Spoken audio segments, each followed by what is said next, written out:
محترم سامعین، حاضرین، پردہ نشین، خواتین اسلام، عزیز بچوں، نوجوان ساتھیوں، السلام علیکم ورحمۃ اللہ تعالی وبرکاتہ۔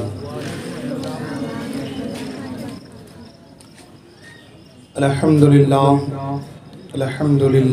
وکفیٰ، سلام علی عبادہ الذین اصطفیٰ، اما بعد فاعوذ باللہ من الشیطان الرجیم بفضلک بسم اللہ الرحمن الرحیم۔ قل ان کنتم تحبون اللہ فاتبعونی یحببکم اللہ۔ صدق اللہ العظیم وصدق رسولہ النبی الامین الامی المکین المتین المبین الرؤوف الکریم۔ درود پاک کی ڈالی محبت کی تھالی میں سجا کر پیش کریں اور پڑھیں باواز بلند، اللہم صلی علی سیدنا و شفیعنا سندنا ماوانا و ملجانا و مولانا محمد معدن الجود والکرم وآلہ بارک وسلم، صلو علیہ صلاۃ و سلام علیک یا رسول اللہ صلی اللہ تعالی علیہ وسلم۔ حصول برکت کے لیے نعت پاک کے 2-3 اشعار پیش کرنے کی سعادت حاصل کر رہا ہوں، توجہ کا طالب ہوں، توجہ کے ساتھ سماعت فرمائیں۔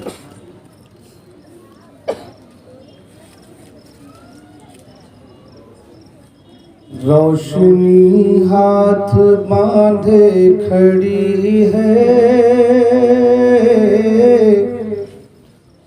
روشنی ہاتھ باندھے کھڑی ہے، نور کا قافلہ رہا ہے، روشنی ہاتھ باندھے کھڑی ہے، روشنی ہاتھ باندھے کھڑی ہے، نور کا قافلہ رہا ہے، کہ روشنی ہاتھ باندھے، روشنی ہاتھ باندھے کھڑی ہے، روشنی ہاتھ باندھے کھڑی ہے، نور کا قافلہ رہا ہے، نور کا قافلہ رہا ہے، مقتدی جس کے سب انبیاء ہیں، مقتدی جس کے سب انبیاء ہیں، بس وہی مقتدا رہا ہے، مقتدی جس کے سب انبیاء ہیں، بس وہی مقتدا رہا ہے، روشنی ہاتھ باندھے کھڑی ہے، نور کا قافلہ رہا ہے، اور بس اسی واسطے حرملا کا تھر تھرانے لگا ہے کلیجہ، بس اسی واسطے حرملا کا تھر تھرانے لگا ہے کلیجہ، بس اسی واسطے حرملا کا، بس اسی واسطے حرملا کا تھر تھرانے لگا ہے کلیجہ، تھر تھرانے لگا ہے کلیجہ، کہ دودھ پیتا ہوا ایک بچہ، آج کرب و بلا رہا ہے، دودھ پیتا ہوا ایک بچہ، آج کرب و بلا رہا ہے۔ روشنی ہاتھ باندھے کھڑی ہے، نور کا قافلہ رہا ہے۔ اور دل میں یوں عشق احمد سجا لو، دل میں یوں عشق سرور سجا لو، اپنا کردار ایسا بنا لو، دل میں یوں عشق سرور سجا لو،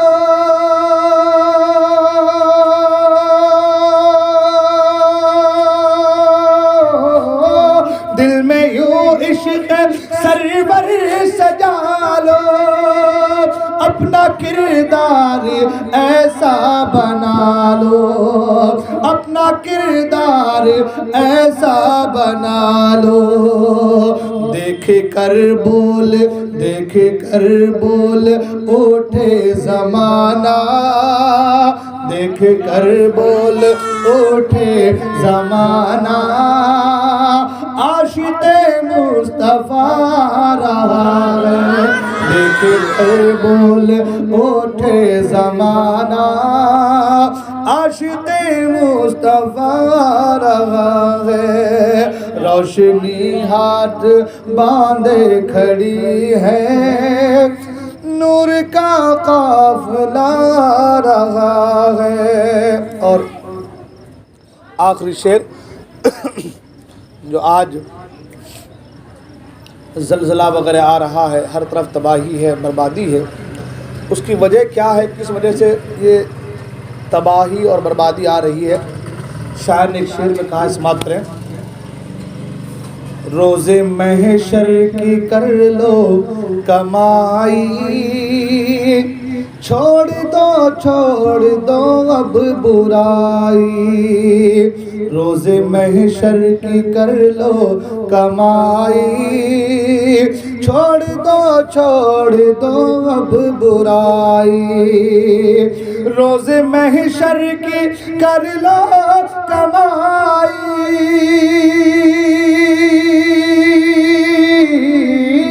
روز محشر کی کر لو کمائی، چھوڑ دو اب برائی، چھوڑ دو اب برائی، ہر طرف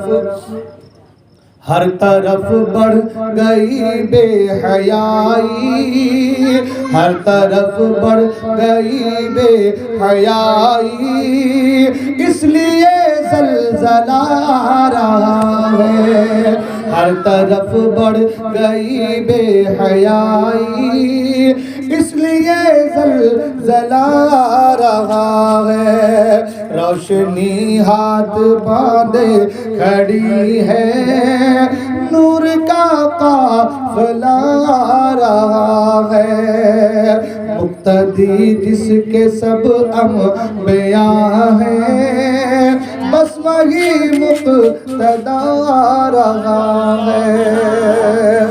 درود پاک پڑھیں، اللہم صلی اللہ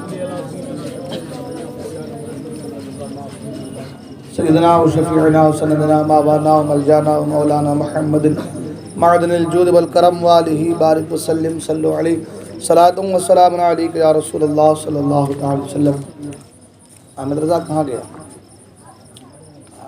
آواز اس کی تھوڑی اور بڑھا دے، آواز کم دکھ رہی ہے۔ ایک بار اور درود پاک پڑھیں، اللہم صلی علی سیدنا مولانا محمد معدن الجود والکرم وآلہ وبارک وسلم صلو علیہ صلاۃ و سلام علیک یا رسول اللہ صلی اللہ تعالی علیہ وسلم۔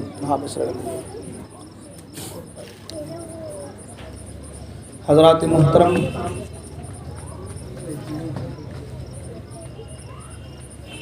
اللہ کے رسول صلی اللہ تعالی علیہ وسلم کی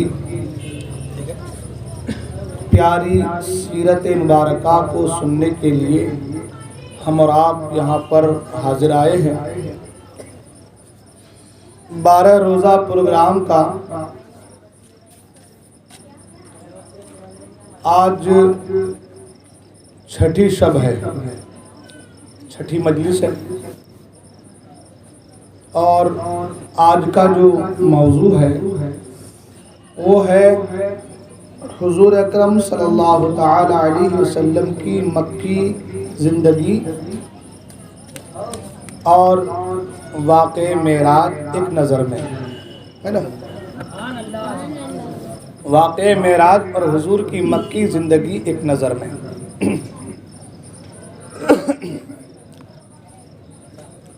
حضور اکرم صلی اللہ تعالی علیہ وسلم کی 63 سالہ زندگی میں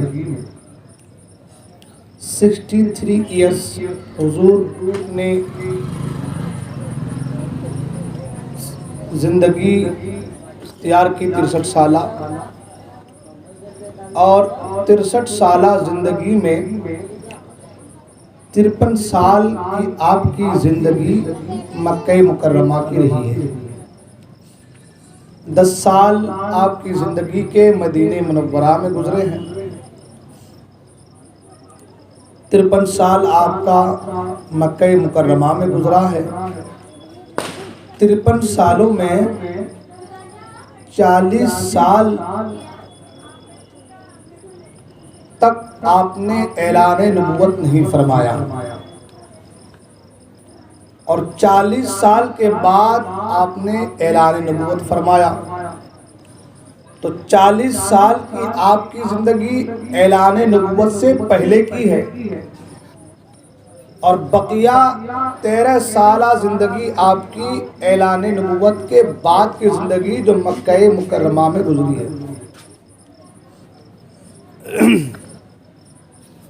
ان 53 سالہ زندگی میں جو 13 سال کی زندگی ہے اس کو ابھی ہم ایک طرف رکھتے ہیں۔ سب سے پہلے اعلان نبوت سے پہلے جو سرکار کی 40 سالہ زندگی گزری ہے،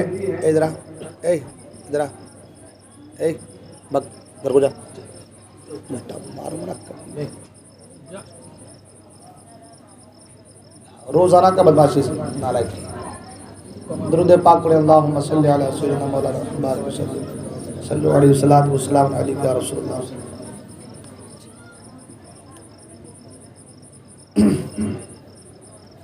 عرض یہ کر رہا تھا کہ 40 سال اعلان نبوت کی پہلے کی زندگی ہے آپ کی،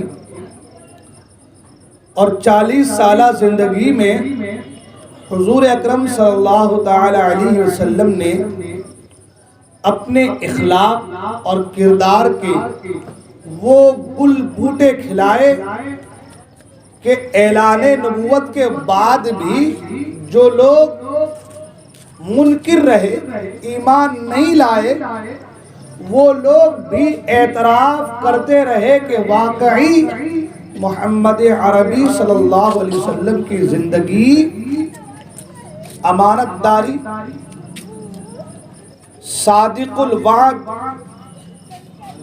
اور سچائی پر منحصر، اور اخلاق اتنا اعلیٰ کہ سرکار کے اخلاق کو دیکھ کر لوگ کلمہ پڑھنے پر مجبور ہو گئے۔ سرکار کی 40 سالہ زندگی میں جو سرکار نے اخلاق کردار اپنائے، اس کا اعتراف غیروں نے بھی کیا۔ غیروں سے مراد وہ لوگ جو ایمان نہیں لائے حضور اکرم صلی اللہ علیہ وسلم کی ذات پاک پر۔ جبرائیل امین کو ابو جہل سے کسی نے پوچھا کہ اے ابو جہل، تو بتاؤ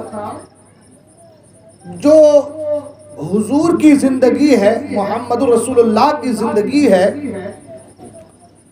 اس زندگی میں تمہیں صداقت نظر نہیں آئی، حقانیت نظر نہیں آئی، تمہیں امانت داری نظر نہیں آئی؟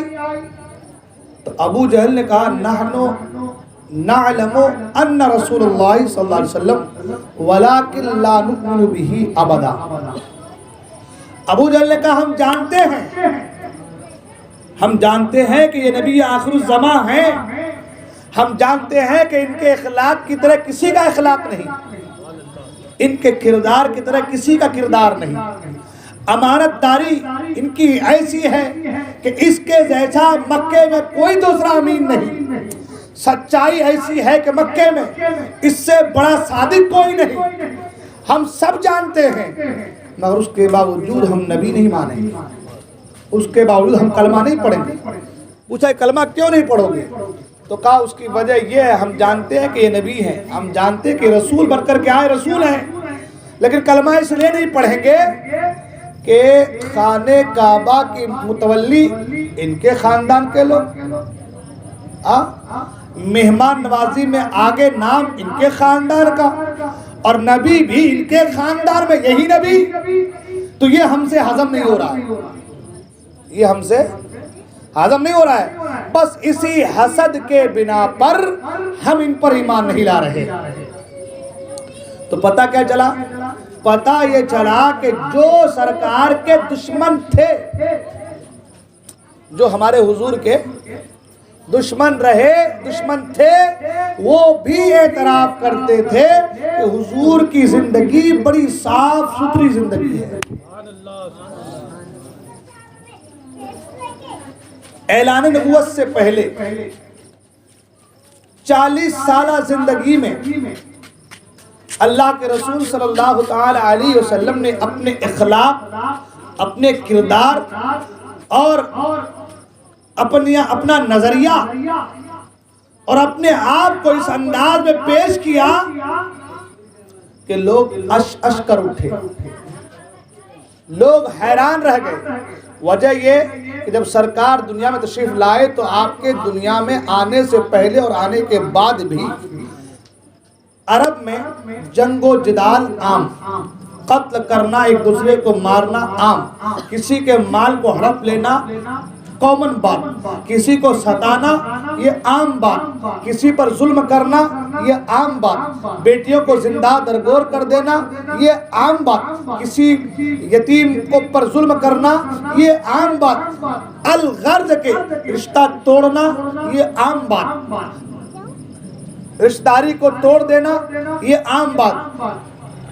ہر اعتبار سے جہالت کی تاریکیوں میں لوگ اتنے پھنسے ہوئے تھے کہ تمام تر برائیاں ان کے اندر موجود تھی، مگر ایسے عالم میں بھی جبکہ کوئی لات کو پوج رہا تھا، کوئی منات کو پوج رہا تھا، نہ جانے کون کس کو پوج رہا تھا، کوئی پانی کا خدا بنا کر رکھا تھا، کوئی جو ہے رزق کا خدا بنا کر رکھا تھا، الغرض کے اپنے اعتبار سے لوگوں نے ہر کام کے لیے خدا بنا رکھے تھے۔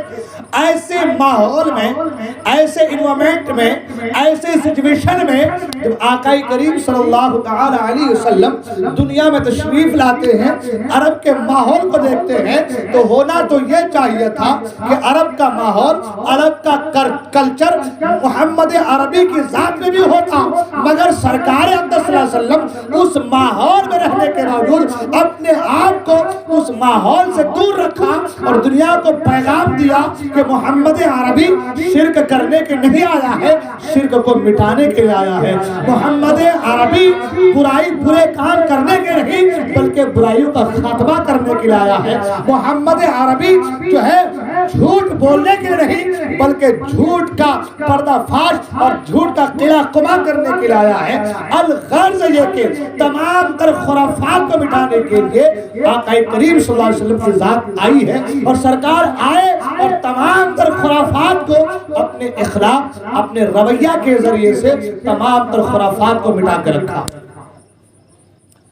یہ بات اس لیے بتا رہا ہوں کہ ہم پہلے شروعاتی طور پر حضور کی زندگی کا مطالعہ کرتے ہیں کہ ہمارے حضور کی زندگی کا عالم کیا تھا۔ جیسا کہ میں نے غالباً کل یا پرسوں بتایا تھا کہ آدمی کہتا کہ آپ تشریف رکھیں میں آتا ہوں، اور حضور 3 دن تک کھڑے رہ رہے ہیں، 3 دن تک وہیں پہ انتظار کر رہے ہیں۔ مطلب یہ کہ وعدہ کس چیز کا نام ہے، وعدہ کہتے کسے ہیں، وعدہ کی اہمیت ہے کیا، یہ میرے مصطفیٰ کریم اپنے کردار سے بتایا۔ ایسے ہی لوگوں نے مصطفیٰ کریم کو ایسے ہی لوگوں نے مصطفیٰ کریم کو صادق اور امین نہیں کہا تھا. مصطفیٰ کریم نے اپنے 40 سالہ زندگی پہلے اپنے قوم کے اندر گزارا، قوم والوں کو بتایا کہ میری زندگی کیسی ہے، میرا کردار کیسا ہے. یہی وجہ ہے کہ جب سرکار نے اعلان نبوت فرمایا تو سرکار نے پہاڑ پر کھڑے ہو کر کے سب سے پہلے یہ کہا، اے لوگو، سب کو بلایا اور کہا کہ اے لوگو، اگر میں تم سے کہوں کہ اس پہاڑ کے پیچھے ایک لشکر ہے تو کیا تم مانو گے؟ یہی جملہ تھا سرکار کا. اگر میں کہوں کہ اس پہاڑ کے پیچھے ایک لشکر ہے تو کیا تم مانو گے؟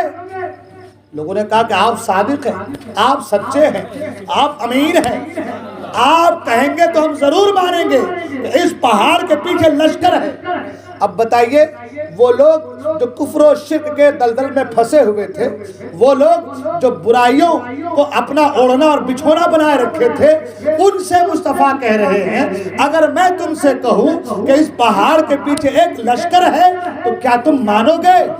سب نے ایک زبان ہو کر کہا ہاں ہم مانیں گے، اس لیے کہ آپ صادق ہیں، آپ سچے ہیں، آپ کی زبان سے کبھی جھوٹ نکلا نہیں ہے، آپ نے کبھی جھوٹ بولا نہیں ہے، جھوٹ کا دور دور تک آپ سے کوئی واسطہ نہیں ہے، لہذا ہم مان لیں گے کہ اس پہاڑ کے پیچھے کوئی لشکر ہے اگر آپ نے کہا ہے تو. اس سے پتہ یہ چلا کہ اللہ کے رسول صلی اللہ تعالی علیہ وسلم قوم کے درمیان، لوگوں کے درمیان اپنے آپ کو کس پیرائے سے سجا اور سوار کر پیش کیا ہے نا. اور یہ چیز یہ ہمارے آپ کے تعلیم ہے، یہ ہمارے آپ کے لیے تعلیم ہے. اس لیے کہ سرکار کی پوری زندگی ہمارے اسوہ حسنہ ہے نا، سرکار کی زندگی ہمارے اسوہ حسنہ ہے نا، سرکار ہمارے لیے آئیڈیل ہے. تو یہ چیز ہمارے آپ کے تعلیم کا بھی کام، بہت بڑی تعلیم ہے آپ کے ہمارے لیے، سبق ہے ہمارے لیے کہ حضور تو اس طریقے سے زندگی گزار رہے ہیں اور حضور کے چاہنے والے آج سیکنڈ میں جھوٹ کا سہارا لے رہے ہیں. حضور کا کلمہ پڑھنے والے، حضور کا نام لینے والے، حضور کے نام پر جھنڈے گھروں میں لگانے والے، حضور کے نام پر میلاد منانے والے، حضور کے نام پر حضور کے نام پر جو ہے کچھ نہ کچھ غریبوں کو دینے والے، حضور کے نام پر اپنا سب کچھ لٹانے والے، ان کا کردار کیا حضور کے کردار کی طرح ہے؟ ان کا طریقہ کیا حضور کی طریقے کی طرح ہے؟ ان کا چلنا، ان کا پھرنا، اٹھنا بیٹھنا کیا حضور کی طریقے پر ہے؟ تو آج جب ہم اپنے آپ کے اندر جھانک کر دیکھیں گے، اپنی زندگی کا مطالعہ کریں گے تو حقیقتاً ہم کو اور آپ کو معلوم ہوگا کہ حضور اکرم صلی اللہ علیہ وسلم نے جو ہمیں تعلیم دی، اس تعلیم سے ہم کوسوں دور ہوتے نظر آ رہے ہیں. یہاں پر ایک بات اور، آج ہم اپنے بچوں سے کہتے ہیں بچہ جاؤ نماز پڑھنے کے لیے، بچہ جاؤ مدرسہ پڑھنے کے لیے. ابھی دیکھیں آپ کے محفل میں بچوں کو پہلے بھیج دیتے ہیں ہے نا، بچے آتے ہیں ہنسی مذاق بول چال کودا کودی شروع کر دیتے ہیں. ماں باپ گھروں میں بیٹھے آرام کر رہے ہیں، ہاں آرام سے آئیں گے، ہوگا تو آئیں گے، دل کرے گا تو آئیں گے، نہیں تو نہیں آئیں گے، ہے نا. ہم بچوں سے کہتے ہیں کہ بچہ جاؤ نماز پڑھنے کے لیے، ہے نا، مگر ہم خود نماز کی طرف گامزن نہیں ہو رہے ہیں، ہم خود نماز کی طرف نہیں جا رہے ہیں. حضور اعلان نبوت سے پہلے سب سے پہلے ان چیزوں پر عمل کر کے بتا رہے ہیں. جھوٹ سے امت کو بچانا ہے تو سب سے پہلے کہتے ہیں میرے کردار کو دیکھو. وعدہ کی اہمیت کیا ہے وہ حضور اپنی امت کو سبق دے رہے ہیں. تو سب سے پہلے وعدہ کس چیز کا نام ہے وہ عملی جامہ اس کا پہنا کے بتا رہے ہیں. آپ حضور کی زندگی کو دیکھیں، آپ کو معلوم چلے گا یہ تمام تر چیزیں حضور کی زندگی میں آپ کو ملے گی. اس سے پتہ کیا چلا کہ آپ اگر اپنی اولاد کو کہہ رہے کہ نماز پڑھو تو سب سے پہلے آپ کو نمازی بننا ہوگا. آپ اولاد سے کہہ رہے قرآن پڑھو تو سب سے پہلے آپ کو قرآن پڑھنا ہوگا. آج ہمارے گھر کی عورتیں بیٹی سے کہتی بیٹا پردہ کرو تو سب سے پہلے ماں کو پردہ کرنا ہوگا. آپ اپنی جوان بیٹی سے کہیں کہ گھر کے باہر بغیر پردے کے نہ نکل، گھر کے باہر بغیر دوپٹے کے قدم نہ رکھ، تو سب سے پہلے آپ کو گھر کے باہر نکلنے سے پہلے دوپٹے کی اہمیت کو جاننا ہوگا، پردے کی اہمیت کو سمجھنا ہوگا. اگر آپ خود پردے میں نہ رہی، آپ خود پردے میں نہ رہ رہی ہو اور بیٹی سے کہے کہ پردے میں رہے، تو یہ خلاف ہے، یہ غلط ہے، یہ صحیح نہیں ہے. کسی نے کہا خود کو پابند شریعت کیجئے، دوسروں کو پھر نصیحت کیجئے. تو دوسروں کو نصیحت کرنے سے پہلے اپنے آپ کو اس راستے پر لگانا ہوگا. اپنے آپ کو اپنے کردار کے ذریعے سے اس کام کو جسے آپ تنبیہ کرنا چاہتے ہیں یا جسے آپ سمجھانا چاہتے ہیں یا جسے آپ سبق دینا چاہتے ہیں، اس کو سمجھانے سے پہلے خود کو اس کام میں لگانا ہوگا، اس پر عمل کرنا ہوگا. اگر حقیقتاً آپ دیکھیں، میں ہر گھر کی بات نہیں کر رہا ہوں، الا ماشاءاللہ کچھ گھر ایسے بھی ہیں کہ ماں پردے میں ہے تو بیٹی بھی پردے میں ہے. ماں پردے کی اہمیت کو سمجھ رہی ہے تو بیٹی بھی پردے کی اہمیت کو سمجھ رہی ہے. ماں باہر آ کر کے گالی گلوچ نہیں کرتی ہے تو اس کی بچی کو بھی گالی دینا نہیں آ رہا ہے. ماں سمجھتی ہے کہ اگر میں اپنے شوہر سے جھگڑا کروں تو اس کا اثر میرے بچوں پر جائے گا، اور اس چیز کو مد نظر رکھتے ہوئے اگر شوہر اور بیوی جو ہے بچوں کے سامنے گالی گلوچ یا جھگڑا نہیں کرتے ہیں تو وہ اولاد بھی اپنے ماں باپ کی تعظیم کرتے نظر آتی ہے، اپنے ماں باپ کا ادب کرتے نظر آتی ہے. لیکن آپ دیکھیں، جب بھی جس گھر میں بھی اگر ماں گھر کے باہر آ کر کے جھگڑا کرتی، گالی دیتی ہے، تو یقین یہ بات نوٹ کر لیں کہ اس کی اولاد بھی وہی طریقہ اختیار کرے گی جو طریقہ اس کی ماں نے اختیار کیا ہے، جو طریقہ اس کی ماں نے اختیار کیا ہے. اس لیے کہ ماں اپنی اولاد کی پہلی درسگاہ ہے، ماں اپنی اولاد کی پہلی درسگاہ ہے، اور باپ بھی اپنے اولاد کی تربیت کے لیے نمبر 1 پوزیشن پر رہتا ہے. باپ جیسا کرتا ہے بیٹا اسی طریقے سے نقل و حرکات کرتا رہتا ہے. ماں جیسی کرتی ہے بیٹی بھی اسی چیز پہ عمل کرتی رہتی ہے. آپ دیکھیں کہ باپ باہر کمانے کو جاتا ہے تو بچے کو بھی کمانے کی اہمیت کا اندازہ ہوتا ہے کہ مجھے کمانا ہے.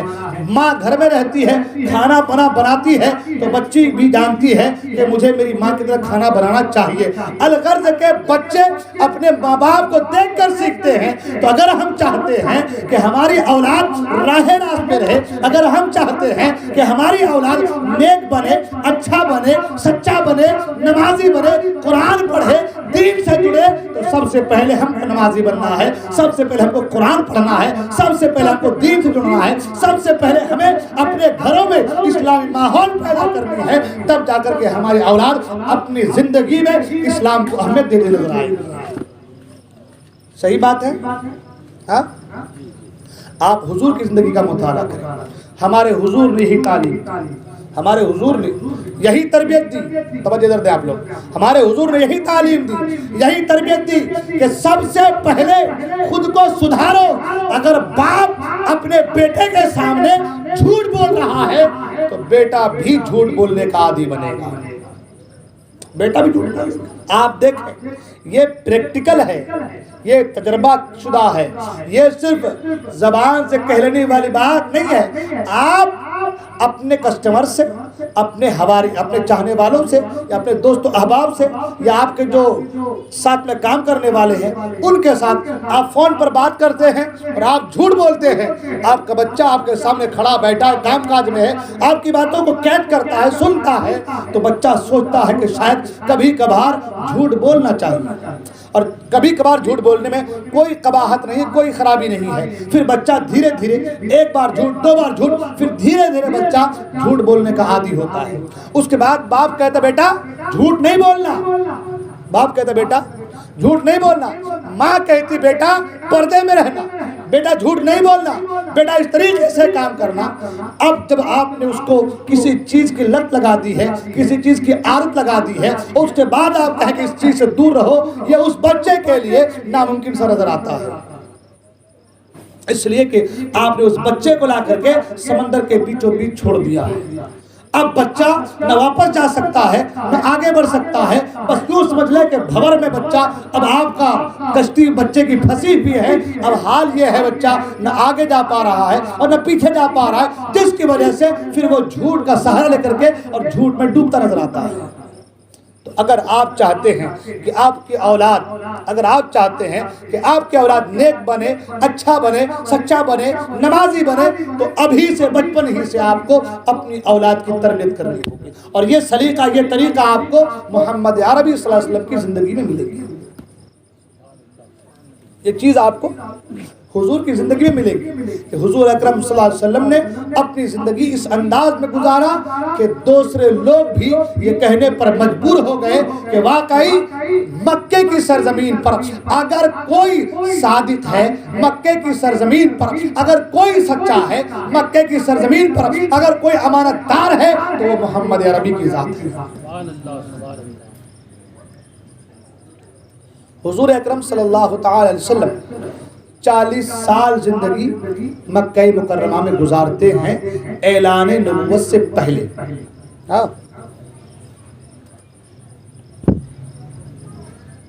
جب آپ 40 سال زندگی گزارے، اس 40 سالہ زندگی میں آپ کا بچپنا بھی ہے، جوانی بھی ہے، اور آپ کی شادی بھی ہے، یہ تمام تر چیزیں ہیں، اور ساتھ ہی ساتھ آپ کی اولاد بھی ہے۔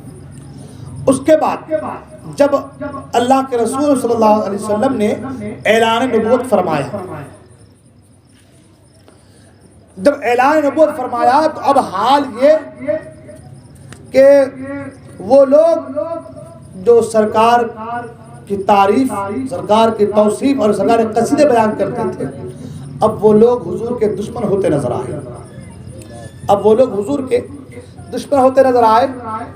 اب حضور اکرم صلی اللہ تعالی علیہ وسلم پر پہلی وحی نازل ہوتی ہے جو کہ غار حرا میں نازل ہوتی ہے۔ جب پہلی وحی نازل ہوتی ہے اور قرآن کی آیت اترتا ہے، آیت اترتی ہے اقرا بسم ربک الذی خلق، ہے نا۔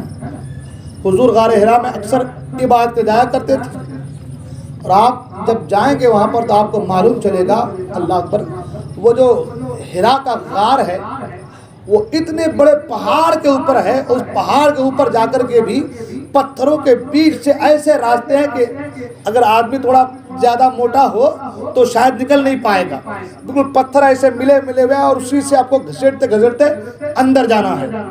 مگر اللہ کی مرضی اور حضور اکرم صلی اللہ علیہ وسلم کا کرم دیکھیں کہ کتنا بڑا موٹا آدمی آ جائے آرام سے پاس ہو جاتا ہے۔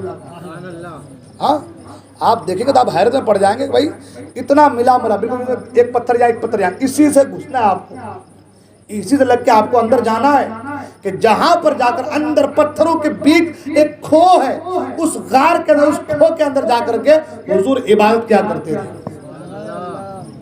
اور پہاڑ کتنا اونچا، یہ آپ کا سات پورہ کا پہاڑ ہے نا، یہ ہری پورہ کا پہاڑ ہے نا، بس یہ سمجھ لیے کہ اتنا ہی اونچا ہوگا۔ اب یہ پہاڑ تو میں چڑھا نہیں، کبھی تو بتا دوں، ہے نا۔ آپ کے جو برہان پور کا 80 کا جو پہاڑ ہے نا، اوپر جو قلعہ ہے اس سے بھی اونچا سمجھ لیں آپ، اس کا ڈبل میرے خیال شاید، اتنا اونچا۔ وہاں پر جا کر، وہاں پر پتھروں کے بیچ میں غار ہے، اور اس غار کے اندر جا کر کے حضور عبادت کیا کرتے تھے، اور حضرت خدیجہ کھانا لے کر کے وہاں پہنچتی تھی۔ سبحان اللہ۔ آپ سوچیں کہ حضرت خدیجہ کو سرکار سے کتنی محبت تھی۔ آج کل کی عورتیں کر پائیں گی؟ اتنا اونچا پہاڑ، اور اس پہاڑ پر حضور جا کر کے بات کرتے تھے۔ اور جب آپ اس پہاڑ پر چڑھیں گے، اس پہاڑ پر چڑھیں گے اور خانہ کعبہ کی آپ نظر کریں گے تو پورا خانہ کعبہ پورا وہیں سے کھڑے نظر آتا ہے۔ اب تو وہ بڑی بڑی بلڈنگیں، ہوٹلیں، 20 منزلہ، 15 منزلہ بلڈنگیں اٹھ گئی ہیں۔ اس وقت تو بلڈنگیں تھی نہیں، اس وقت تو اتنی بڑی بڑی بلڈنگیں تھی نہیں، تو حضور وہیں سے عبادت بھی کرتے تھے اور وہیں سے دیکھتے بھی تھے کہ مکے کا حال کیا ہے۔ سبحان اللہ۔ اور حضرت خدیجہ کھانا پیا لے کر کے غار حرا پہنچتی تھی، جب کھانا ختم، توشہ ختم ہوتا تو کھانا پیش کرتی اور پھر واپس آتی تھی۔ حضور پر پہلی وحی نازل ہوتی ہے تو وحی کا وزن قرآن نے کہا بھی ہے نا قرآن کے تعلق سے کہ اس قرآن کو ہم اگر پہاڑ پر رکھتے تو پہاڑ بھی ریزہ ریزہ ہو جاتا ہے نا. لو انزلنا هذا القرآن على جبل لرأيته خاشعا متصدعا من خشية الله. اگر ہم اس قرآن کو پہاڑ پر نازل کرتے تو اللہ کے خوف سے یہ پہاڑ بھی ریزہ ریزہ ہو جاتا اللہ کے ڈر سے. اب وہ قرآن کی پہلی آیت حضور پر نازل ہو رہی ہے. اب حال یہ کہ حضور بالکل کانپ رہے ہیں. گھر کو آئے, حضرت خدیجہ سے کہا کہ مجھے چادر اڑا دو, مجھے چادر اڑا دو, بدن لرزاں ہے. اللہ اکبر. اور سرکار کہہ رہے ہیں کہ اے خدیجہ مجھ پر وحی نازل ہوئی ہے, میں اس کے بار کو, اس کے بوجھ کو اٹھا پاؤں گا یا نہیں. اللہ اکبر. مگر حضرت خدیجہ اپنے شوہر نامدار کو کس انداز میں تسلی دے رہی ہے وہ انداز سنے. سبحان اللہ. حضرت خدیجہ اپنے شوہر کو کس انداز میں تسلی دے رہی, وہ تسلی والے جملے سنیں آپ. وہ کہتی یا رسول اللہ آپ کو دنیا صادق کہہ رہی ہے, آپ کو مکے والے امین کہہ رہے ہیں. آپ جب پیدا ہوئے تو آپ کے اندر یہ چیزیں تھیں. اللہ آپ سے اتنی محبت فرماتا ہے, جب اللہ آپ سے اتنا پیار کرتا ہے, آپ دوسروں کے اندر لڑائی ہو اس کو صلح کرا دیتے ہیں, آپ غریبوں کی خبرگیری کرتے ہیں, جہاں رشتہ لوگ کاٹ لیتے ہیں آپ رشتہ کو جوڑ لیتے ہیں, آپ لوگوں کے اچھائی کے بھلائی کے خواہاں ہیں, اور آپ برداشت نہیں کر پائیں گے. ایسا نہیں ہو سکتا. آپ کا رب آپ کو ضائع نہیں فرمائے گا. اس انداز میں حضرت خدیجہ تسلی دیتی ہیں کہ اللہ اکبر. حضور حضرت خدیجہ کے تسلی والے جملے کو سن کر کے ہی مطلب یوں سمجھ لے کہ ایک سکون سا مل جاتا ہے. حضور اعلان نبوت فرما رہے ہیں, اور اعلان نبوت فرمانے کے بعد اب لوگ حضور کے خون کے پیاسے ہو گئے, وہ لوگ حضور کے دشمن ہو گئے. اس لیے کہ اب جب کسی کے خداؤں کو برا بھلا کہا جائے گا ہے نا, مگر حضور ان کو یہ کہہ رہے تھے کہ تم جو جن کو مانتے ہو یہ کسی کام کے نہیں.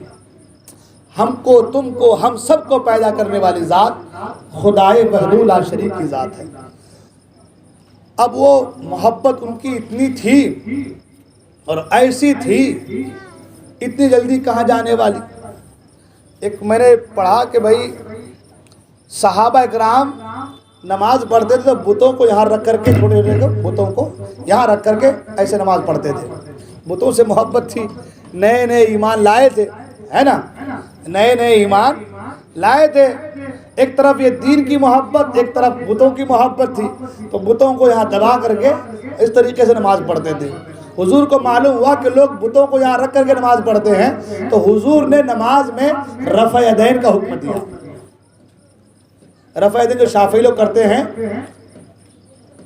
جب رکوع میں آتے تو رکوع میں آنے سے پہلے ایسے کرتے ہیں نا, پھر اس کا رکوع میں آتے ہیں, تو جب لوگ ایسے کرتے تو بت جہاں دبے تھے وہ گر جاتے تھے. اسلام کتنا پیارا مذہب ہے. سبحان اللہ. سوچنے والی بات ہے. اور جب لوگ دیکھیں کہ بھائی ہم یہاں رکھتے ہیں اور حضور رفع کا حکم گر جا رہا ہے تو شرمندگی ہوتی ہے, تو لانا چھوڑ دی.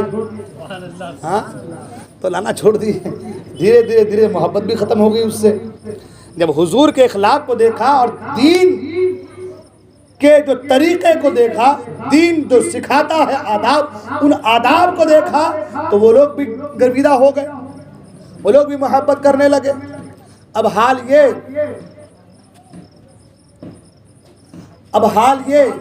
کہ دین کی محبت راسخ آ گئی, غالب آ گئی, اور بتوں کی محبت چلی گئی. عرض یہ کر رہا تھا کہ حضور ابھی تبلیغ کر رہے ہیں, دین کی دعوت دے رہے ہیں ہے نا, دین کی دعوت دے رہے ہیں. لوگ اسلام سے دھیرے دھیرے جڑ رہے ہیں سرکار کے معجزات کو دیکھ کر کے دھیرے دھیرے. ایک چیز یہ علماء فرماتے ہیں کہ اگر حضور کوئی معجزہ نہیں بھی دکھاتے, یوں تو اور انبیاء معجزہ لے کر کے آئے. حضرت عیسیٰ علیہ السلام کے تعلق سے ہے کہ برس والے کوڑی والے کے جو ہے نا ہاتھ لگا دیتے تو برس ختم ہو جاتا. اندھا جو رہے اس کے سر پہ اس کے چہرے پہ ہاتھ پھیر دیے تو شفا پا جاتا تھا. ہاں حضرت موسیٰ علیہ السلام کے تعلق سے کہ وہ عصا ان کے پاس تھا, عصا کے ذریعے معجزہ دکھاتے تھے, ہے نا. تو ہر نبی جو ہے نبی معجزہ لے کر کے آئے, مگر حضور سراپا معجزہ بن کر کے آئے. علماء فرماتے کہ 3000 معجزہ حضور کو عطا ہوئے. بعد نے اس سے بھی زیادہ کہا کہ اس سے بھی زیادہ معجزہ حضور سے ظاہر ہوئے ہیں. علماء فرماتے ہیں کہ اگر حضور کوئی معجزہ نہیں بھی دکھاتے تو حضور کا کردار جو تھا, اخلاق کردار, حضور کا جو طریقہ کار رہا, یہی بہت زیادہ تھا اعلان نبوت کے لیے. کہ نبی کے اندر یہ تمام تر چیزیں جو جھوٹ ہے, غیبت ہے, چغلی ہے, حسد ہے, بغض ہے, کینہ ہے, یہ تمام تر چیزوں سے حضور پاک و مبرہ اور صاف تھے. اب حضور نے اعلان نبوت فرمایا تو لوگ کیا ہو گئے, حضور کے دشمن ہو گئے. اب بہت ساری باتیں اس میں اس حوالے سے بھی ہیں, کیا کیا پروپیگنڈا وغیرہ ہوا, لیکن کچھ باتیں یہاں پر عرض کر کے پھر انشاءاللہ ہم لوگ آگے بڑھیں گے. وہ یہ کیونکہ ابھی معراج کا واقعہ بیان کرنا ہے نا. آج کا جو موضوع ہے وہ ہے حضور کی مکی زندگی ایک نظر میں, واقع معراج اور حضور کی مکی زندگی ایک نظر میں. مطلب یہ اس میں کہ مکی زندگی کے تھوڑے تھوڑے چیزیں بیان کرنے کا مجھے کہا گیا ہے, اور ساتھ ساتھ معراج کا واقعہ ہے نا. اب حضور اعلان نبوت کے بعد لوگ دشمن ہو گئے. اب لوگ کیا کیا تکلیفیں مصطفیٰ کریم کو دے رہے ہیں وہ دیکھیں آپ. ہم اور ہمارا حال اور ہماری زندگی, نوجوانوں غور سے سننا, خاص آپ لوگوں کے لیے, کہ ہمارے دادا مسلمان, پردادا مسلمان, لکڑ دادا مسلمان, باپ مسلمان, ہم مسلمان ہے نا, ہو گئے مسلمان ہے نہیں. تو ہمیں دین کی اہمیت کا اندازہ نہیں لگا. دین کس پیرائے میں اور کتنی صعوبتوں کے بعد ہم تک پہنچا ہے, ہمیں اس کا اندازہ بھی نہیں. حضور اکرم صلی اللہ علیہ وسلم جو آپ کے ہمارے آقا ہیں, دین کو کس انداز سے ہم تک پھیلائے ہیں, ہمیں اس کا شعور بھی نہیں ہے. آپ جانتے ہیں ہم بڑی آسانی کے ساتھ نماز چھوڑ دے رہے ہیں, ہم بڑی آسانی کے ساتھ ایسی محفلوں سے دور بھاگ جا رہے ہیں. ہمیں موبائل دیکھنا گوارا ہے مگر محفل میں آگے بیٹھنا گوارا نہیں ہے. ہمارا اور آپ کا حال دیکھیں. آپ کے محلے میں اتنے ہی لوگ ہیں, آپ کے محلے میں اتنے ہی لوگ ہیں اور لوگ نہیں ہیں. اور کہاں گرے گئے سب, اپنے اپنے کام میں ہیں, کوئی بستر میں ہے, کوئی موبائل سے کھیل رہے ہیں. مگر ایسی محفلوں سے جڑنا وجہ ایمان کی کمزوری. کس کی کمزوری؟ اور اہمیت نہیں ہے. آپ کے یہاں کوئی ڈاکٹر آ جائے اور فری میں علاج کرے تو لوگ کیا بولیں گے, کیا دوا, اس کی دوائی کام تھوڑی کرتی ہے, وہ نام کا ہے خالی.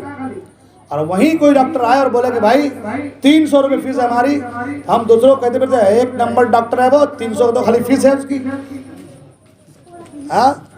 بولتے کہ نہیں بولتے ہیں؟ تو ہمیں جو چیز مشقت سے ملتی ہے اس کی اہمیت کا اندازہ ہوتا ہے, اس کو ہم اہمیت دیتے ہیں. اور جو چیز مشقت سے نہ ملے اس کی اہمیت نہیں ہے. یہی اگر آپ باہر سے ایک مقرر بلاتے یو پی سے, 20,000 نذرانہ ہوتا, زبردست اسٹیج لگاتے, 2-3 طرح کے حضرت کے کھانے کا پکوان بناتے, کرتے کہ نہیں کرتے؟ حضرت کے آنے کا ٹکٹ اے سی کا, جانے کا ٹکٹ اے سی کا. حضرت 1 گھنٹہ بیان کرتے, مست جا کے آرام کرتے, گھر کو جاتے صبح کو اٹھ کے, ہے نہیں. اور ہم چیخے جا رہے, چیخے جا رہے, چیخے جا رہے. حضرت بولو اور نہ, چلن دو حضرت, چلن دو حضرت, ہے نہیں.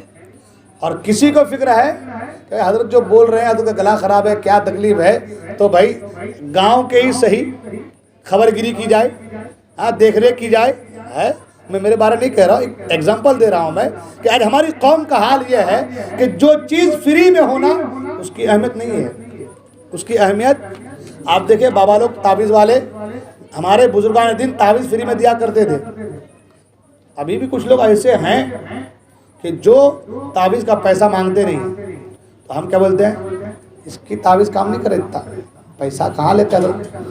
اور جو بولے گا تمہارے گھر میں بھوت ہے, پریت ہے, آتما ہے, نہ جانے کیا کیا ہے, وہ چڑیل کا آنا جانا ہے, وہ جن کا بسیرا ہے, تمہاری آنکھیں لال ہے, پاؤں میں درد ہے, پیٹھ میں درد ہو رہا ہے کیا, سر چکرا رہا ہے کیا, ہاں بھوت ہے. کتنا لگے گا حضرت؟ 20,000. حضرت لے لو, پہلے کر دو حضرت ہمارے کو, ہے نہیں.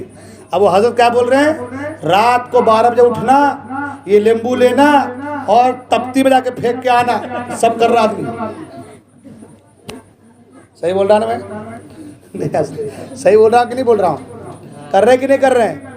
تو بچہ آدمی سوئے گا نہیں رات کو 12 بجے چکر میں, نہیں پہلے پھینک کے آتا میں. وہ حضرت نے بول دیا پھینکے گا نہیں تو وہی رہے گا, تو گھومتا رہے گا وہ, اس کو پھینکو گے تو وہ بھی جا کے گرے گا وہاں پہ, ہے نہیں. تو رات کو 12 بجے جا کے پھینک کے آئے گا آدمی. اور اگر وہیں کوئی سیدھا سادھا آدمی بول دے کہ کچھ نہیں کرنا, یہ تعبیر لو گھر میں جا کے رکھ دینا, گلے میں ڈال لینا, ختم ہو جائے گا. رکھ دو رے بابا, کھائے کو کچھ کام ہو نہیں رہا, حضرت کچھ نہیں ہو رہا ہے. یہ ہمارا حال ہے. تو خیر, ہم کو دین کی اہمیت کا اندازہ اس لیے نہیں ہے کہ ہم دین کے بارے پڑھتے نہیں ہیں, سمجھتے نہیں ہیں کہ ہمارے حضور نے کیا کیا محنتیں کی ہیں, کتنی مشقتیں برداشت کی ہیں. آپ جانتے ہیں کہ جب حضور نے اعلان نبوت فرمایا تو حضور خانہ کعبہ کے شہر میں نماز پڑھ رہے ہیں. کیا پڑھ رہے ہیں؟ یہ بات اس لیے بتا رہا ہوں کہ نوجوانوں آپ بھی سنو اور وہ بھی سنیں جو گھر میں بیٹھ کر کے موبائل دیکھ رہے ہیں, جو گھر میں بیٹھ کر کے باتیں میں مصروف ہیں, وہ بھی سنیں. دین کسی کی جاگیر نہیں ہے, یہ دین میرے مصطفیٰ کریم کی محنتوں کا ثمرہ ہے. ہاں, مصطفیٰ کریم خانہ کعبہ کے صحن میں نماز پڑھ رہے ہیں اور شریر لوگ آئے اور چادر مصطفیٰ کریم کے گلے میں ڈال کر کے دو آدمی دو طرف سے کھینچنا شروع کر دیے. اللہ اکبر. مصطفیٰ کریم نماز میں ہے اور چادر گلے میں ڈال کر کھینچا جا رہا ہے, یوں کہ اس طریقے سے گلے کو دبایا جا رہا ہے کہ باہر کی سانس ہوا باہر میں, اندر کی ہوا اندر میں, اندر کی سانس اندر میں. اس انداز سے دبایا جا رہا ہے, چادر کو کھینچا جا رہا ہے, حضور نماز میں کھڑے ہیں. اللہ اکبر. ابو بکر صدیق آئے, دیکھا کہ یہ لوگ اس طریقے سے حضور کے ساتھ سلوک کر رہے ہیں, دوڑتے آئے اور کہا نا ہنجاروں کیا کر رہے ہو, ان کو تکلیف دے رہے ہو جو تمہیں جنت میں لے جانا چاہتے ہیں, ان کو ستا رہے ہو جو تمہیں بھلائی کے راستے پر لے جانا چاہتے ہیں, ان کو تکلیف دے رہے ہو جو تمہاری مصیبتوں کو دور کرنا چاہتے ہیں. جب لوگوں نے دیکھا کہ ابو بکر صدیق بیچ میں آئے تو حضور کو چھوڑا اور ابو بکر کو مارنا شروع کر دیا, اور ابو بکر صدیق کو لٹا کر اتنا مارا کہ ابو بکر صدیق کا سر پھٹ گیا. اللہ اکبر. یہ قربانی میرے مصطفیٰ کریم کی اس دین کے لیے ہے. دین کو اتنا ہلکا نہ سمجھو, دین کو اتنا ہلکا نہ لو, دین کو اس طریقے سے سرے بازار بدنام نہ کرو. یہ دین بڑی محنتوں کے ساتھ آپ تک پہنچا ہے. حضور اکرم صلی اللہ علیہ وسلم وہی صحن کعبہ ہے, حضور نماز پڑھ رہے ہیں اور عقبہ وہ شخص اونٹ کی اوجھڑی لا کر کے حضور جب سجدے میں گئے تو حضور کے اوپر رکھ دیا. آپ جانتے ہیں ہمارے یہاں جو قربانی میں جانور ذبح کرتے ہیں ہم لوگ, اس کی اوجھڑی کو 2-3 لوگ ایک ساتھ پڑھ اٹھاتے ہیں, ہے نا, ایک ساتھ اٹھا 2-3 لوگ, 2 لوگ کم سے کم تو اس کو ساتھ مل کے اٹھاتے ہیں. اونٹ کی اوجھڑی اس سے بڑی ہوتی ہے, وہ لے جا کر حضور کے اوپر رکھ دیا گیا ہے. حضور سجدے میں ہے اور لوگ ہنسی مذاق کر رہے ہیں, لوگ مذاق بنا رہے ہیں, لوگ ہنس رہے ہیں, حضور سجدے میں ہے. حضرت فاطمہ کی عمر اس وقت تقریباً 7 سال ہے. وہ دوڑتی آتی روتی دیکھ رہے میرے بابا جان کے اوپر اوجھڑی رکھ دی گئی ہے, اپنے چھوٹے چھوٹے ہاتھوں سے اوجھڑی کو دھکیل رہے ہیں, اور پھر دھکیلتے جو ہے اوجھڑی کو باہر کرتی ہے, باہر پھینکتی ہے اور حضور سجدے سر کو اٹھاتے ہیں.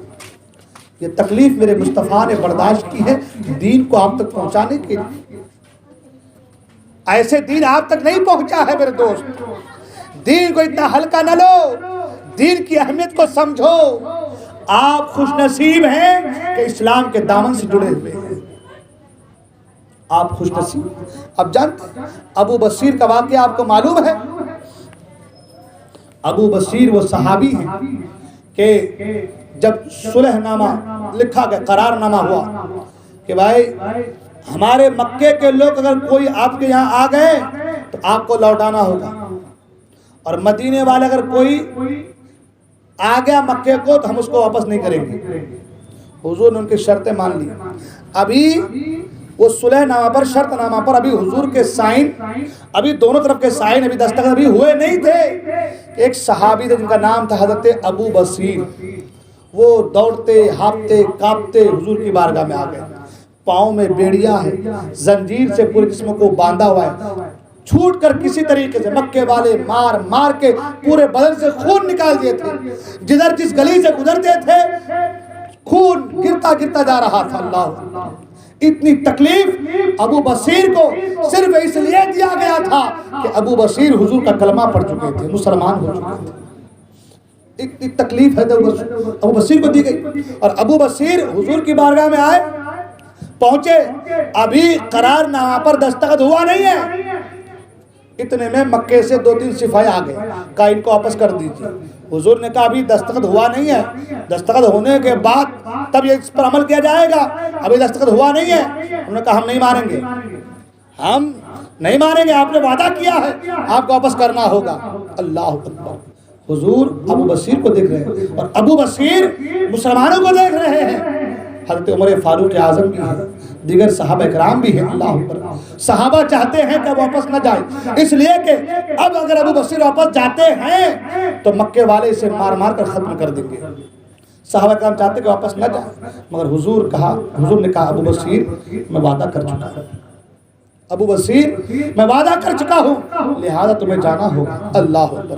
آپ سوچے کہ ایک آدمی قید سے چھوٹ کر کے رہائی پا کر کے آیا ہے، مگر واپس انہیں اسی قید میں جانا پڑ رہا ہے جہاں پر اسے رات دن کوڑے مارے جا رہے ہیں، اسے تکلیف دی جا رہی ہے. اس انسان پر کیا گزر رہی ہوگی، کیا گزر رہی اس انسان پر.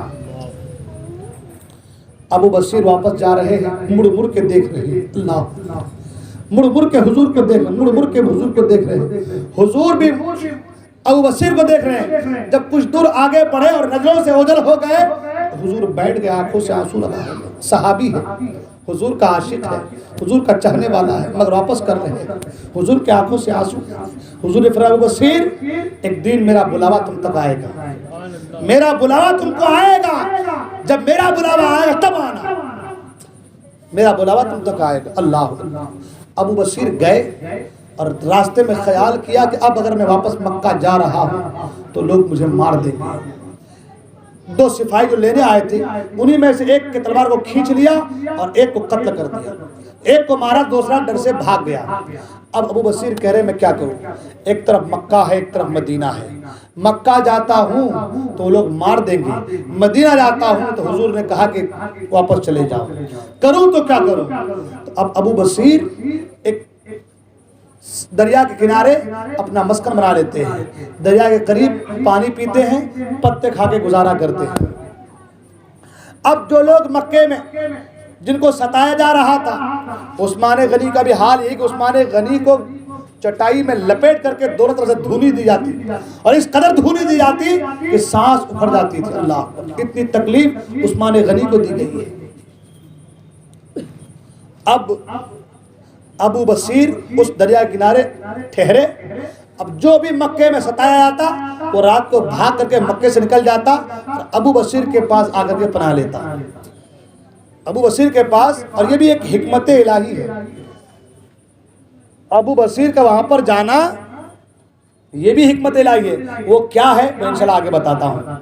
اب ابو بصیر وہاں پر رکے، لوگ آتے گئے ابو بصیر سے ملتے گئے، مکے سے بھاگتے گئے ابو بصیر سے ملتے گئے. اب حال یہ کہ دھیرے دھیرے وہاں پر جو ہے 300 لوگ جمع ہو گئے.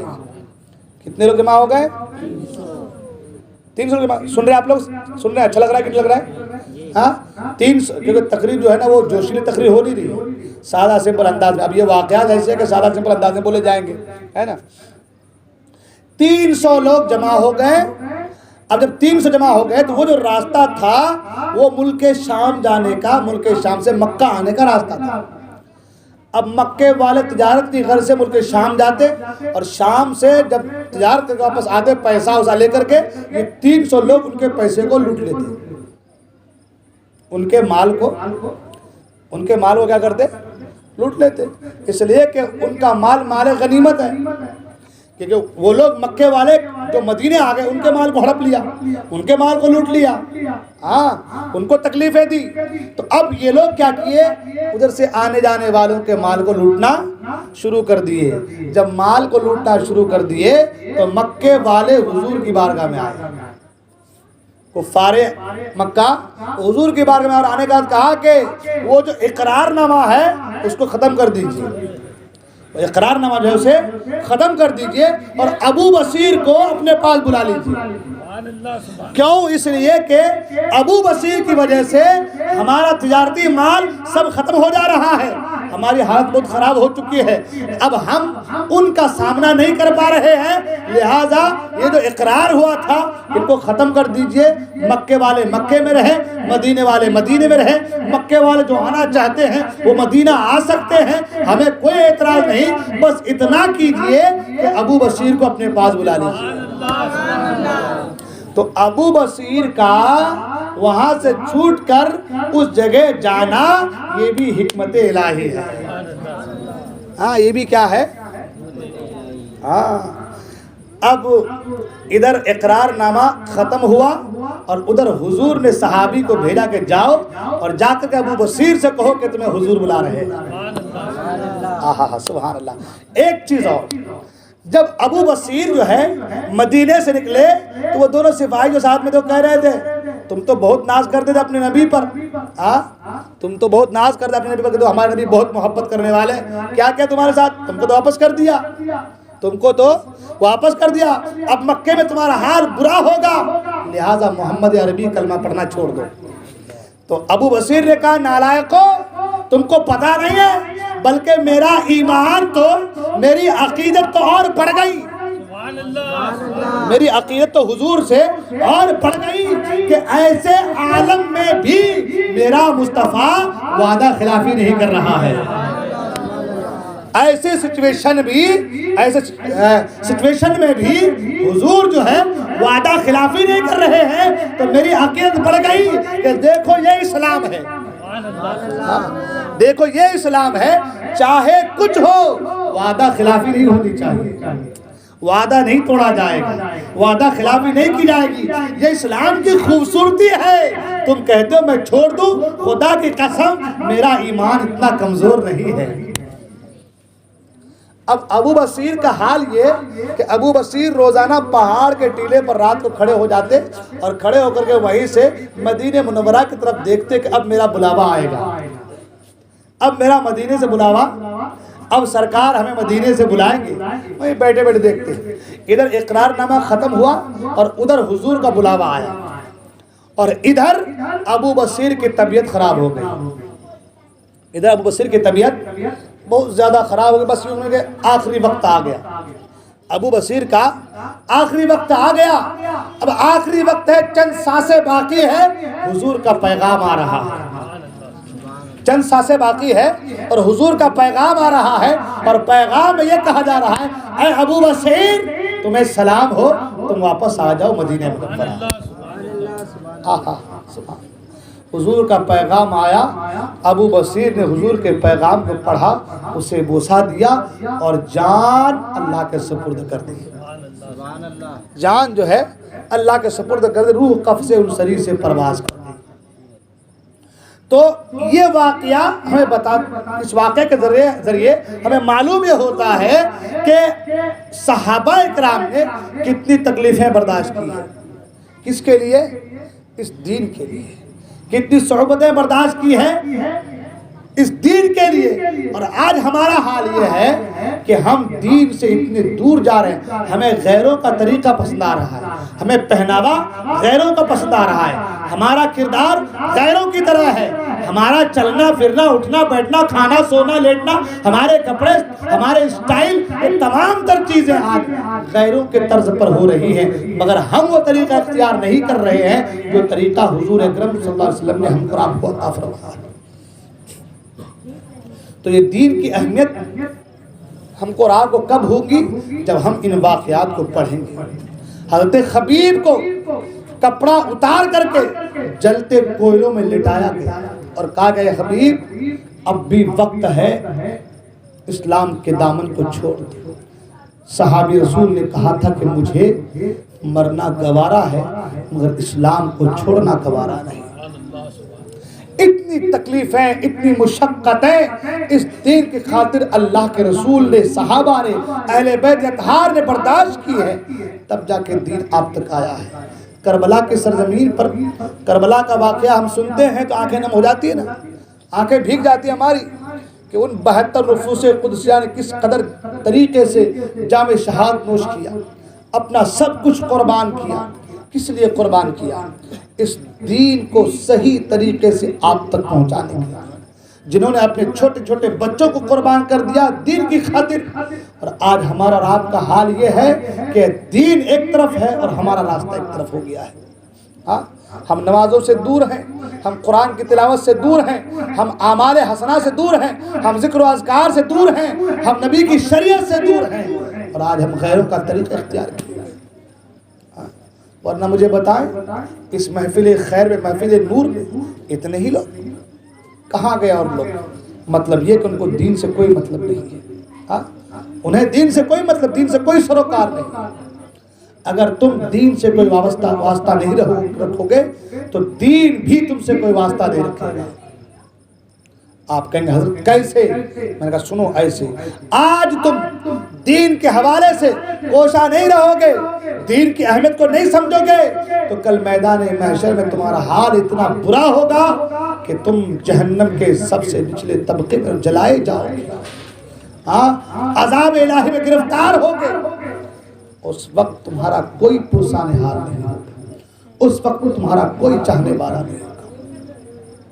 عرض یہ کر رہا تھا کہ حضور نے بڑی تکلیفیں برداشت کی ہیں، چاہے وہ طائف کا سفر ہو، چاہے وہ تبلیغ دین کے حوالے سے، اللہ اتنی تکلیفیں برداشت کی کہ حضور کو مکہ مکرمہ کو چھوڑنا پڑا۔ 53 سالہ زندگی، ایک آدمی کسی جگہ پہ اگر 2-4 سال رہے تو اس جگہ سے محبت ہو جاتی ہے نا۔ حضور 53 سال مکہ مکرمہ میں گزارے، اور مکہ مکرمہ کا وہ پیارا شہر جس میں اللہ کا گھر موجود ہے، کتنا محبوب تھا مکہ حضور کو، مگر حضور کو مکہ چھوڑنا پڑا۔ اور حضور جب مکہ چھوڑ رہے ہیں نا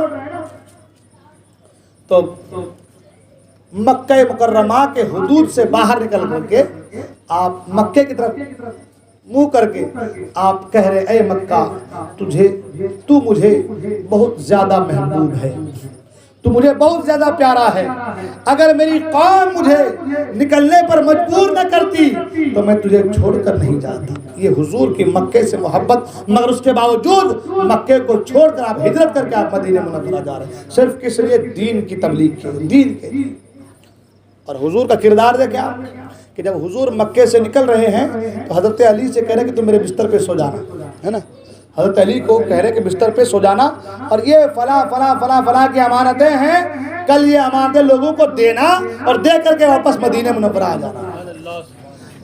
چاروں طرف کفار تلوار لے کر کے کھڑے ہیں، جان کے خون کے پیاسے ہیں، مگر اس وقت ایسے عالم میں بھی وہ لوگ حضور کو امین سمجھ رہے ہیں کہ ان کی امانتیں حضور کے پاس موجود ہیں، جو حضور کے خون کے پیاسے ہیں، جو حضور کو شہید کرنا چاہتے ہیں، ان کی امانتیں حضور کے پاس موجود ہیں۔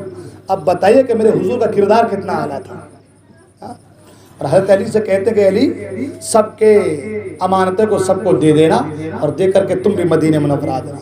چاروں طرف سے کفار تلوار لیے کھڑے ہیں، اور حضور اکرم صلی اللہ علیہ وسلم سورہ یاسین پڑھ کر کے کنکریوں میں دم کر کے ان طرف پھینک دیتے ہیں، اور حال یہ کہ حضور نکل جاتے ہیں اور کسی کو پتہ نہیں چلتا۔ حضرت علی آرام سے سو رہے ہیں۔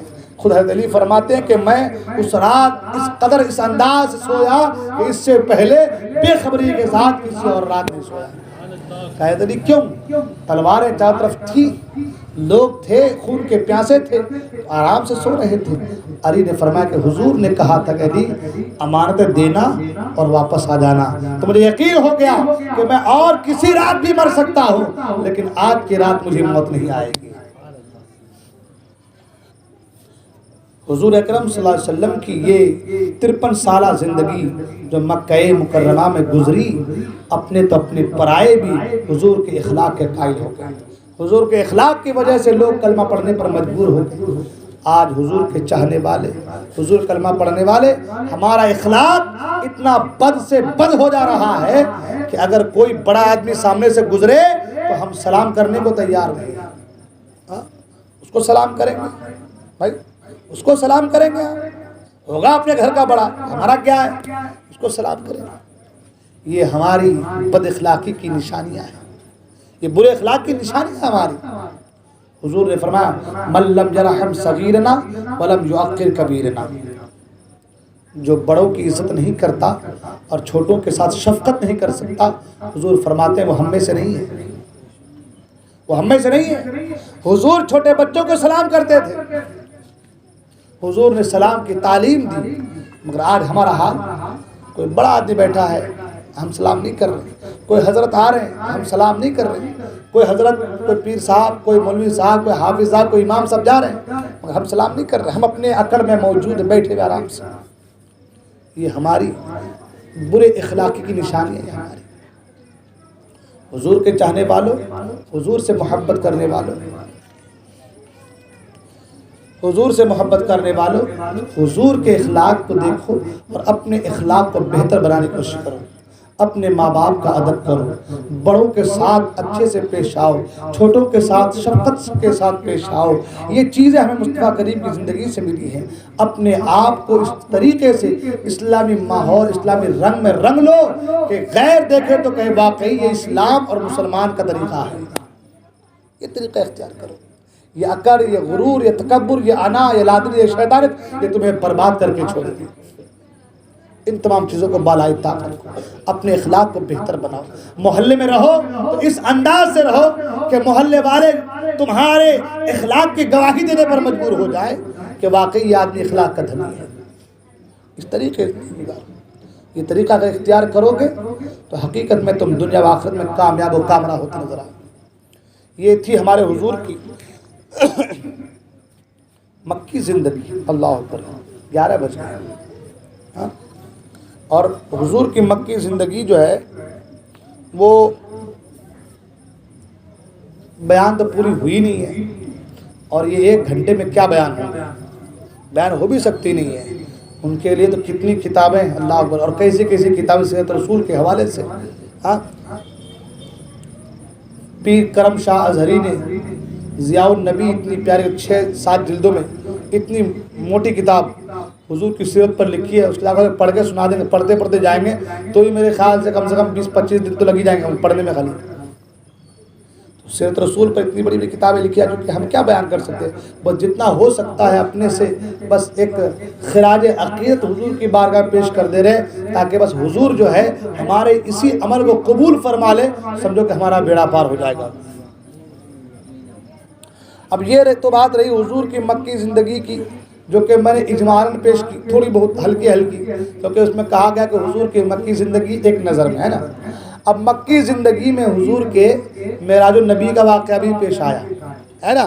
حضور کی مکی زندگی میں معراج النبی کا واقعہ پیش آیا، اور معراج النبی جو ہے یہ ہمارے حضور کا ایک بہت بڑا معجزہ ہے، بہت بڑا معجزہ۔ اب اس معجزے کے حوالے سے بات یہ ہے کہ لوگ اس کا انکار کر دیتے ہیں۔ اب پورا تو انکار نہیں کر سکتے، تھوڑا بہت، اب اس میں بھی سب کا الگ الگ انداز رہتا ہے۔ اب کیا بولا جائے، کوئی کہہ رہے کہ بھائی وہ جسمانی معراج نہیں، روحانی معراج تھی، کوئی کہہ رہا کہ بس گئے تھے اور واپس یہیں سے آ گئے، خدا کا دیدار نہیں کیا، اور نہ جانے کیا کیا چیزیں لوگ جو ہے اپنے اپنے اعتبار سے جو ہے وہ بیان کرتے ہیں۔ قرآن مجید میں اللہ تعالیٰ اس تعلق سے فرماتا ہے سبحان الذی اسریٰ بعبدہ لیلا من المسجد الحرام الی المسجد الاقصی الذی بارکنا حولہ لنریہ من آیاتنا انہ هو السمیع البصیر۔ اللہ فرماتا پاک ہے وہ خدا، پاک ہے وہ ذات جو لے گئی اپنے بندے محمد صلی اللہ علیہ وسلم کو۔ لوگ کہتے ہیں کہ بھائی وہ جا نہیں سکتے اتنی دور، کیسے چلے جائیں گے، ہے نا، پھر اتنی جلدی آنے والے میں گئے واپس آ گئے، ایسا کیسے ہو سکتا ہے، جا نہیں سکتے۔ ہم کہہ رہے بابا حضور جا نہیں سکتے، تم کہہ رہے ہو، حضور نے کہا ہی نہیں کہ میں گیا، حضور نے نہیں کہا کہ میں گیا، اللہ نے کہا کہ میں لے گیا۔ قرآن میں اللہ نے کیا کہا کہ میں لے گیا، پاک ہے وہ خدا، پاک ہے وہ ذات جو لے گیا۔ تو لے جانے والا تو خدا ہے نا، لے جانے والا کون ہے؟ خدا۔ جانے والے مصطفیٰ ہیں، لے جانے والا کون ہے؟ خدا ہے۔ اب تم یہ دیکھو کہ خدا کے اندر لے جانے کی طاقت ہے کہ نہیں ہے؟ ہے نا؟ اللہ ہر چیز پر قادر ہے، اللہ ہر چیز پر قادر ہے۔ جو ہر چیز پر قادر ہے تو اپنے محبوب کو آسمان دنیا پر لے جا کر اپنا دیدار کرانے پر بھی قادر ہے کہ نہیں ہے؟ تو حضور نے نہیں کہا کہ میں گیا، اللہ نے کہا کہ میں لے گیا۔ اب یہاں پر تمام جتنے بھی تنقید تھے، جتنے بھی سوال تھے، سب ختم ہو گئے۔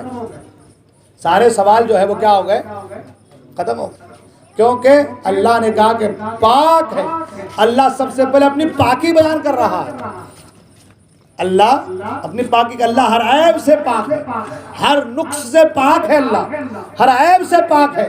یعنی اللہ کے اندر نہ لے جانے والا وہ عیب بھی نہیں ہے، اللہ جو چاہے کر سکتا ہے، اللہ ہر عیب سے پاک ہے۔ پاک ہے وہ خدا، پاک ہے وہ ذات جو لے گئی اپنے بندے محمد صلی اللہ علیہ وسلم کو۔ اچھا یہاں پر ایک چیز اور، اللہ نے فرمایا سبحان الذی اسری بعبدہ، اپنے بندے کو، کس کو؟ لے رسول ہی کیوں نہیں کہا اپنے رسول کو؟ لے نبی ہی کیوں نہیں کہا اپنے نبی کو؟ ہاں یہ کیوں کہا کہ عبدہ لے گیا اپنے بندے کو؟ ورنہ قرآن میں آپ دیکھیں جہاں بھی حضور کے آنے کا ذکر ہے تو وہاں پر رسول کا ذکر ہے، نبی کا ذکر ہے، نور کا ذکر ہے، برہان کا ذکر ہے۔ قد جاءکم من اللہ نور، تحقیق کیا ہے تمہارے پاس؟ ایک نور ہے کہ نہیں؟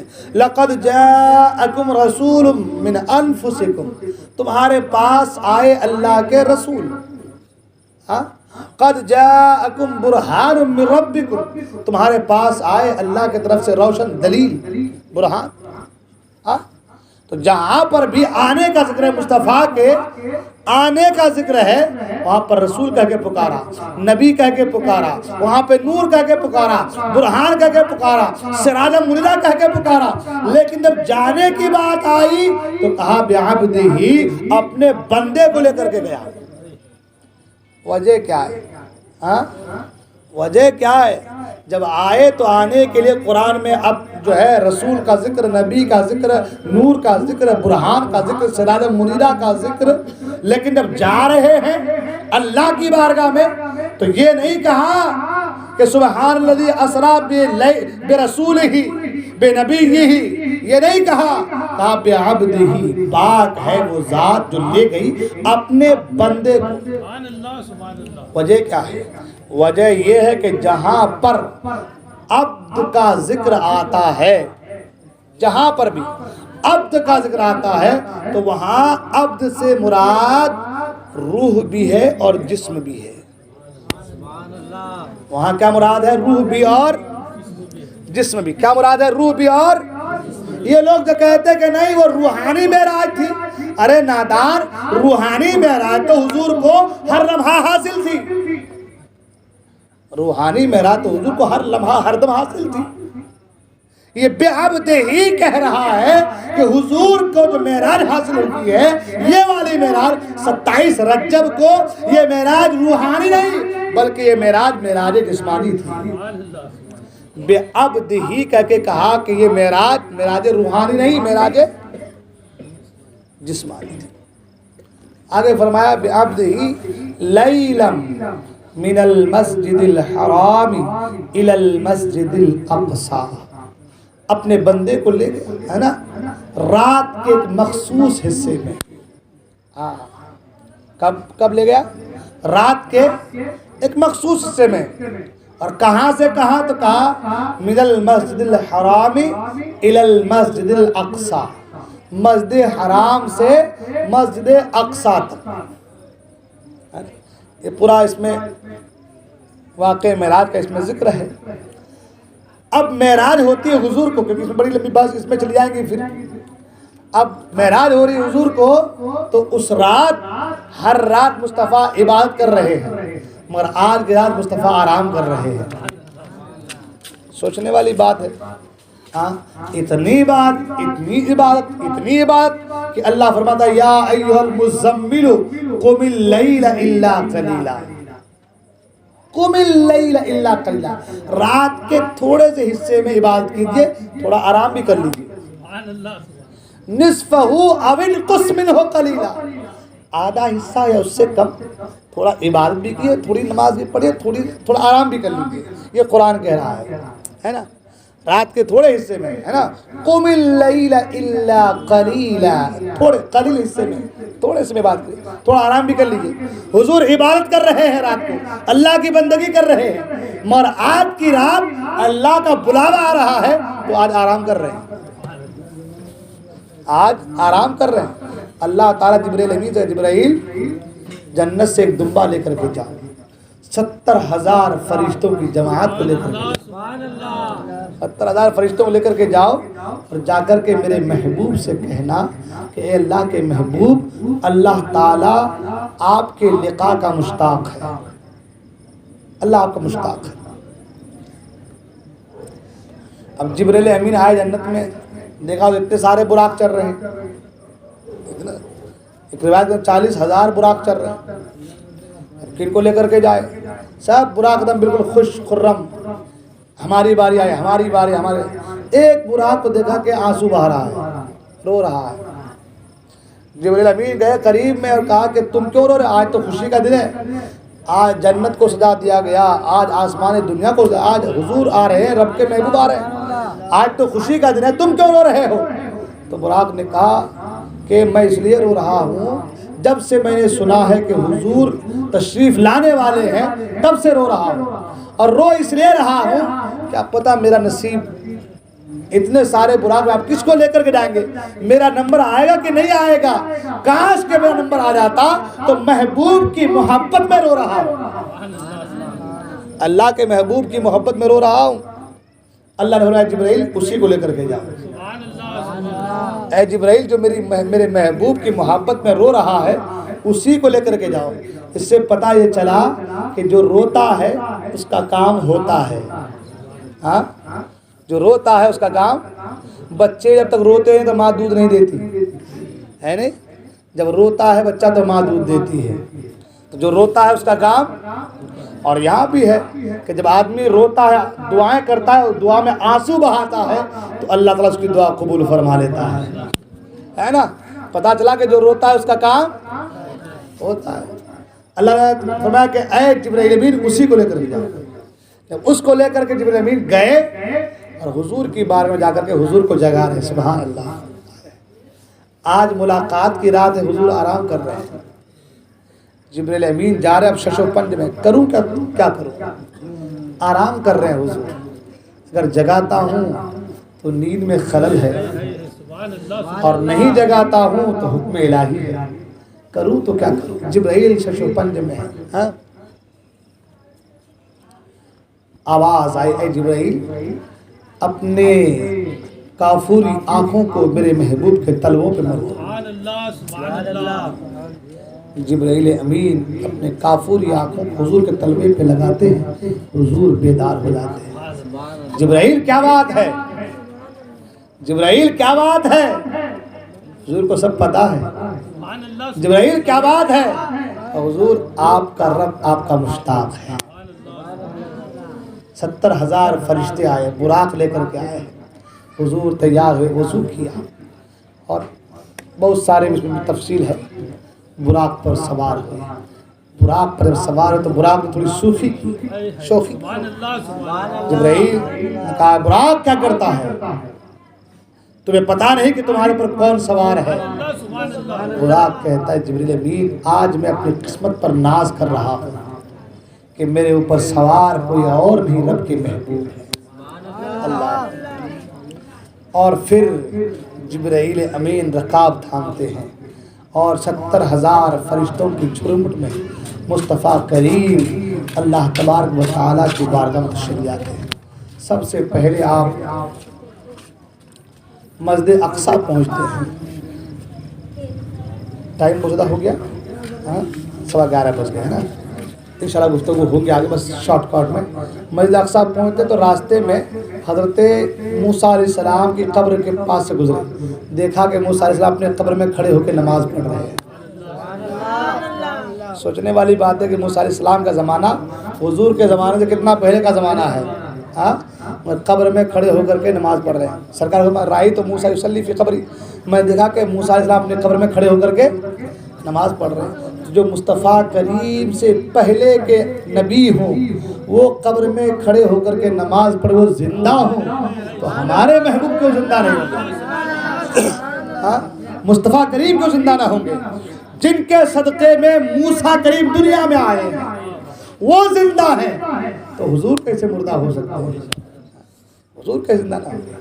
پھر مسجد اقصیٰ میں حضور نے نماز پڑھائی، انبیاء کرام کی جماعت کرائی، پھر آگے بڑھے، پہلے آسمان، دوسرے، تیسرے، چوتھے، پانچویں، ساتویں آسمان پر پہنچے، عرش پر پہنچے، لا مقام میں گئے اور حضور نے اپنے ماتھے کے آنکھوں سے رب کا دیدار کیا۔ پھر واپس آئے، جنت کو دیکھا، جہنم کو دیکھا، واپس آئے تو وضو کا پانی بہہ رہا تھا، زنجیر ہل رہی تھی اور بستر مبارک گرم تھا۔ حضور آئے تو آنے سے پہلے جنت و جہنم کو دیکھا تھا، تو جہنم میں حضور فرماتے کہ میں نے اکثر عورتوں کو دیکھا، جہنم میں اکثر عورتوں کو دیکھا، ان کی بدعمالی کی وجہ سے کسی کو بال پکڑ کر لٹکا دیا گیا، کسی کو پستانوں کے بل لٹکا دیا گیا، کسی کو ہونٹ کو اوپر لے کر کے سر پر کیل ٹھوک دی گئی ہے۔ اس انداز سے عورتوں کو عذاب دیا جا رہا ہے۔ حضور نے ایک ایک عذاب کے حوالے سے جبرائیل سے پوچھا، جبرائیل نے کہا کہ حضور یہ فلاں عورت فلاں کام چغلی کرتی تھی، اس کی یہ سزا ہے، یہ بال کھول کے چلتی تھی، اس کی یہ سزا ہے، یہ پردہ نہیں کرتی تھی، یہ اس کی سزا ہے۔